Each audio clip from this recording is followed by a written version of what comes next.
Coming up next on the Jeff Crilley Show, you're going to meet the great Charlotte Canion. She is a true Renaissance woman. She's an author, speaker, actress, inventor, and coach. You're going to hear her amazing journey just ahead.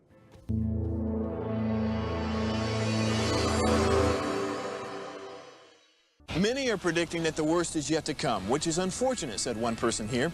Until now, they've enjoyed the reputation of being the nation's icebox. Watched a burglar in his home this morning by webcam. As a journalist of over 25 years, stories are what make my world turn. Reporting live from the Dallas newsroom tonight, Jeff Crilley, Fox 4 News. But in 2008, I took the jump from my familiar life and started a PR firm from my home. We're talking about anyone with a camcorder like the one I'm using becomes a television network. We started slowly growing the company, and we now have over 100 clients, and we've branched into the world of live digital broadcasting. I now own 8 different TV studios and have a huge team, and the stories that I now get to share are sometimes the most important of my life. Life has a funny way of coming around full circle. This is the Jeff Crilley Show. Well, when I was growing up, the dream was that you retire at 65. And I've known so many people who retire at 65 and they're dead by 66. They've got no purpose. They've got no reason to get out of bed in the morning. And so I invited my next guest on to talk about why you want to stay active, why you always want to have a purpose. Charlotte Canion is in the studio. Thank you so much for coming on the show. Yes. Thank you. Well, let's talk a little bit about your life. And you've got a lot of stuff going on. I do. So, why don't we start in the early days? Where were you born and raised? I was actually born in Arkansas, but my dad got me here as quick as he could. He was from Texas, so he moved my mom, Arkansas girl. So I went to Bryan Adams here in Dallas, Texas. Wow. And I know you wrote a best-selling book a few years ago. Let's go ahead and put this on the screen because it's such a powerful book. You have to laugh to keep from crying, How to Parent Your Parents. And this became a best-selling book. Tell us about that journey. Well, it started about 25 years ago. My father-in-law, who lived with us, developed dementia. My mother had Alzheimer's. My dad had Parkinson. And most people know that women are the ones that are the caregivers. I was the only female on either side of the family, so I had to care for them. And I had to quit a job I loved. I was an event planner for a large corporation. Yes. I partied all the time. Yes. And there's not a lot about that. Like, grown children are not prepared to parent their parent.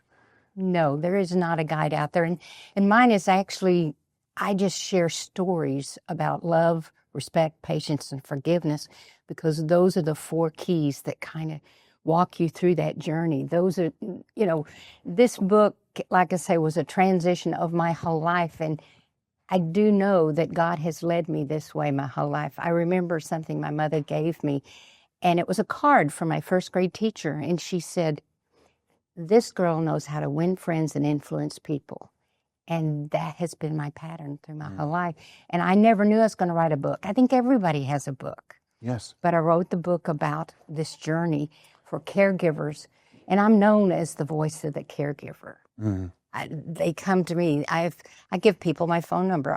Call me if you have a problem. I'll talk you through it. Yes, and we've seen on the news in the past few years, it's called the silver tsunami. So many people are entering retirement that the job of parenting your parent is something that everybody's going to have to face.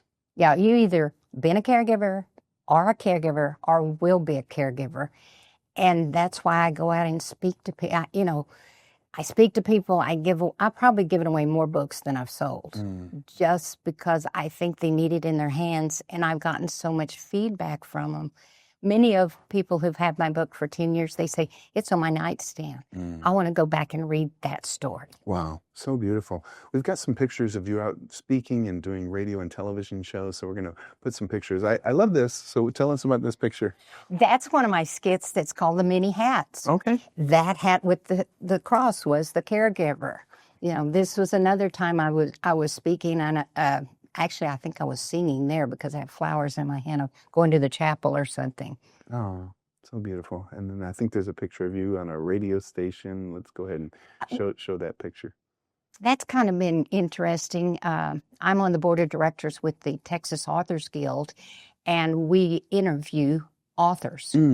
So I was able to interview other authors. And this is a TV segment. Where was that? That was here in Dallas. That was Good Morning Texas. And So cool. They interviewed me, on Good Morning Texas. So cool. So she is multifaceted. If it wasn't enough that she's a author, speaker, actress, inventor, and coach, she also competed in a pageant. And we're going to show this picture because I want you to tell us about this. Well, there's two funny things about this picture. It was in 2022, right after COVID, and a lady came up to me when I was autographing my books, and she said, "We want you in our pageant." And I said, "What do you want me to do for my talent? Read a chapter out of my book?" Anyway, it became funny. I ended up doing a comedy skit. I actually got in it to meet all of these ladies that like to compete like that so I could write a book. And I'm in the process of writing this book called Beyond the Footlights to find out who they are beyond the stage. And you did very well. Tell us about the pageant and how. Well, I won first runner-up. And That's that pretty was amazing. crazy. Well, the funny thing was I've never received flowers on a stage, and I ended up getting the Queen's flowers. I noticed it later. They're bigger than hers. That was okay because I love red roses. What did you learn from that pageant experience? Well, I learned that we're all alike in one way. We all have a mission. But I did find that the women that are in those pageants, and I'm not throwing them under the bus, they have a mindset. They are targeted to get that crown. I don't need a crown.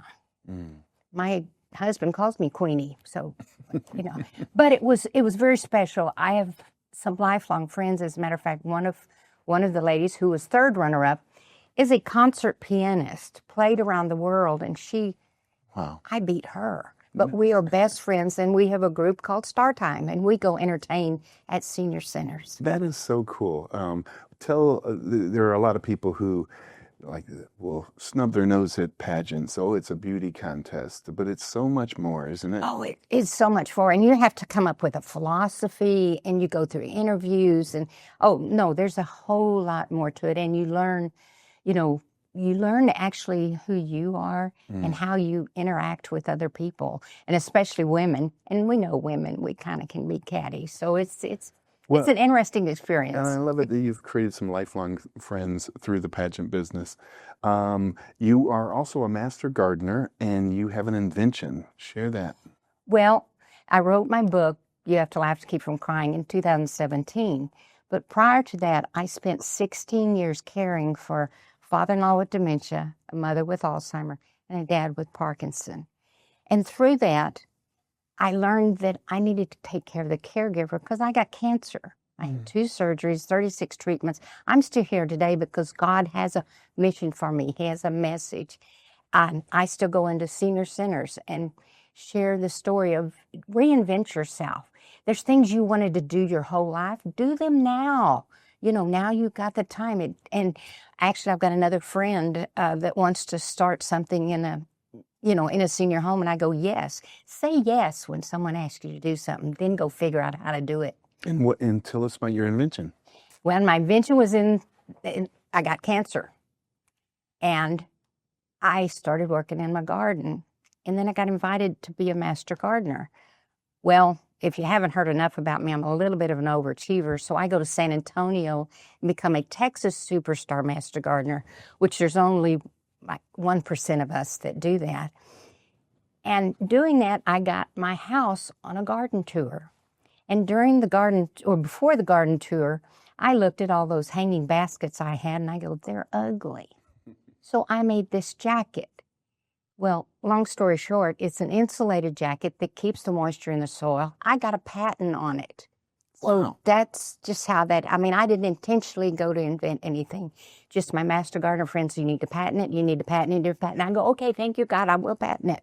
All right, let's talk a little bit about the therapeutic nature of gardening, because it's not just growing plants or growing vegetables. It's so much more. It's so much more. And I realize that people love to wear gloves, but when you're digging in the earth, you're with Mother Nature.